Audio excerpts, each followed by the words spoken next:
கர்த்தருடைய பரிசுத்த நாமத்திற்கு மகிமை உண்டாவதாக. ப்ரே ஃபார் இந்தியா விமென்ஸ் மினிஸ்ட்ரியின் சார்பாக தியானித்து வருகிற தவக்கால தொடர் தியான பகுதியில் இந்த நாளிலே நாம் தியானிக்க இருக்கும் வார்த்தை பெலன். பெலன் என்கிற வார்த்தையை நாம் சிந்திக்கும் போது நம்முடைய நினைவில் வருவது சரீர பலன், பணபலன் அல்லது நம்முடைய உறவினர்கள் நம்மோடு இருப்பதினால் நமக்கு ஏற்படுகின்ற பலன். ஆனால் ஆண்டவர் நமக்கு கற்றுத்தருகிற பலன் என்ன தெரியுமா?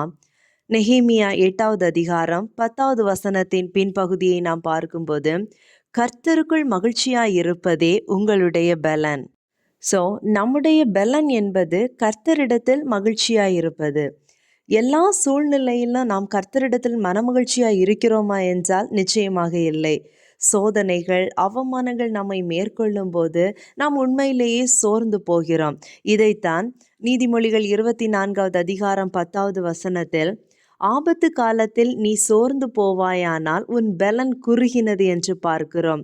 இப்படி நாம் சோர்ந்து போகும்போது அல்லது நம்முடைய பலன் குன்றுகிற போது எப்படி நாம் புது பலனை பெற்றுக்கொள்வது? பிரியமானவர்களே, கர்த்தருடைய தாசனாகிய மோசேயின் சரித்திரத்தை நாம் எல்லாரும் அறிந்திருக்கிறோம்.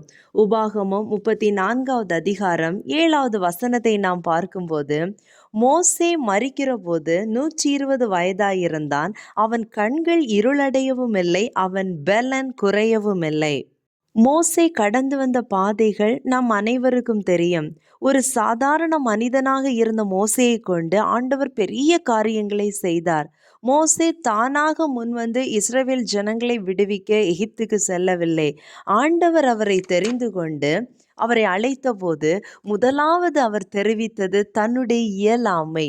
என்னிடத்தில் கொஞ்சம் பலன் இருக்கிறது, மீதி பலனை அவர் கேட்கவில்லை. நான் திக்குவாயும் மந்தனாவும் உள்ளவன் என்று தன்னுடைய இயலாமையை முழுவதுமாக அர்ப்பணிக்கின்றார். ஆண்டவர் அவரை அழைத்த போது என்னை தெரிந்து கொண்டார் என்று அவர் பெருமை கொள்ளவில்லை. தன்னை முற்றிலுமாக தாழ்த்தி அர்ப்பணிக்கின்றார். அப்படி அவர் தன்னை தாழ்த்தி அர்ப்பணித்த போது ஆண்டவர் எண்ணாகமம் 23:22 சொல்லப்பட்டுள்ள அந்த காண்டா மிருகத்துக்கு ஒத்த பலனை கொடுத்து வழி நடத்தினார். அந்த பலன் மரணம் வரையிலும் அவரை விட்டு குறையவில்லை. இந்த நாளிலே நாம் இந்த பலனை பெற்றுக்கொள்ள வேண்டும். முதலாவது நாம் செய்ய வேண்டிய காரியம் நம்மை தாழ்த்த வேண்டும். நம்முடைய இயலாமையை ஆண்டவருடைய சமூகத்தில் அர்ப்பணிக்க வேண்டும். இரண்டாவது, ஆண்டவருடைய சமூகத்தில் காத்திருக்க வேண்டும். ஏசாயா 40வது அதிகாரம் 31, கர்த்தருக்கு காத்திருக்கிறவர்களோ புதுபலன் அடைந்து கழுகுகளைப் போல செட்டைகளை அடித்து எழும்புவார்கள் என்று நாம் பார்க்கிறோம். கர்த்தருடைய சமூகத்தில் நம்மை தாழ்த்தி நாம் காத்திருக்கும் போது நாம் பெற்றுக்கொள்ளுகிற பலன் நாம் மாம்சீகமாக பெற்றுக்கொள்ளுகிற சரீர பலனோ பண பலனோ அல்ல. நாம் காத்திருக்கும் போது பரிசுத்த ஆவியானவர் நமக்குள் வாசம் பண்ணுவார். அப்போஸ்தலர் 1வது அதிகாரம் 8வது வசனத்திலே, பரிசுத்த ஆவி உங்களிடத்தில் வரும்போது நீங்கள் பலனடைந்து எனக்கு சாட்சிகளாய் இருப்பீர்கள் என்று ஆண்டவர் சொல்லுகிறார். பிரியமானவர்களே, உலக வாழ்க்கையில் பயணித்து கொண்டிருக்கிற நாம் சோதனைகள், வேதனைகள் வரும்போது, நம்மை நெருக்கும் போது சோர்ந்து போகாது. ஆண்டவருடைய சமூகத்தில் நம்மை தாழ்த்தி காத்திருக்கும் போது ஆவியானவர் நமக்குள் வாசம் பண்ணுவார். ஆண்டவர் தருகிற புது பலனை நாம் பெற்றுக்கொள்ள முடியும். ஆண்டவராகிய கர்த்தர் என் பலன், அவர் என் கால்களை மான்கால்களைப் போலாக்கி உயரமான ஸ்தலங்களில் என்னை நடக்க பண்ணுவார். ஆண்டவர் தாமே இந்த வார்த்தையின் மூலம் நாம் ஒவ்வொருவரையும் ஆசீர்வதித்து வழிநடத்துவாராக. ஆமேன். ஜெபம்.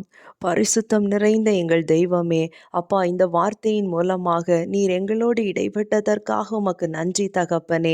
அப்பா, எங்களுடைய வாழ்க்கையில் ஆண்டவரே சோதனைகள், வேதனைகள் எங்களை நெருக்கும் போது நாங்கள் மனித பலனை சாராது ஆண்டவரே உம்முடைய சமூகத்தில் வந்து எங்களை தாழ்த்தி உம்முடைய சமூகத்தில் காத்திருந்து அப்பா நாங்கள் புது பலனை பெற்றுக்கொள்ள எங்கள் ஒவ்வொருவருக்கும் ஆண்டவரை நீர் கிருபை தருவீராக. அப்பா, எங்கள் ஒவ்வொருவரோடும் நீர் இடைப்பட்டதற்காக உமக்கு நன்றி ஆண்டவரே.